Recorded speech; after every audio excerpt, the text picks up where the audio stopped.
Dahod town એ division post વિસ્તારમાં રળિયાતી road ઉપર એક અંડર કન્સ્ટ્રક્શન સાઇટ ચાલી રહી છે. ત્યાંથી એક ચોકીદારની સવારે મૃત હાલતમાં બોડી મળી આવેલી હતી.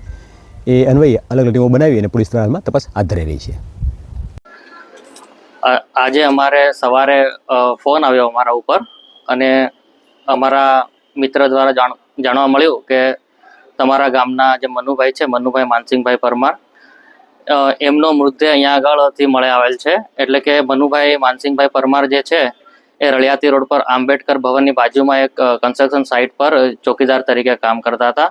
એટલે પછી અમે લોકો અમારા ગામના સામાજિક આગેવાનોને લઈને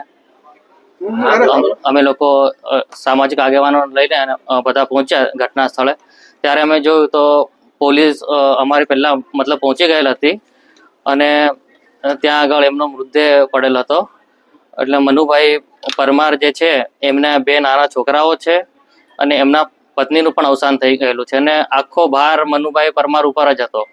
હવે એવું છે કે એમના જે છોકરાઓ છે એમને પણ આગળનું જે એમનું ફ્યુચર છે એની જવાબદારી ઉપરથી જે આ કન્સ્ટ્રક્શન કંપની જે છે એના કોઈ સત્તાધીશો પણ ત્યાં આવેલ નહોતા અને અમને કોઈ યોગ્ય જવાબ નહોતો આપેલ.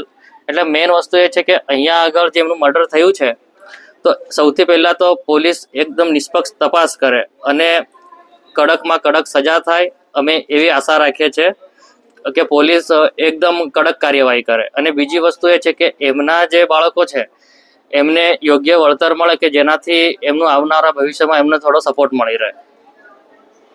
ચિરાગ પરમાર.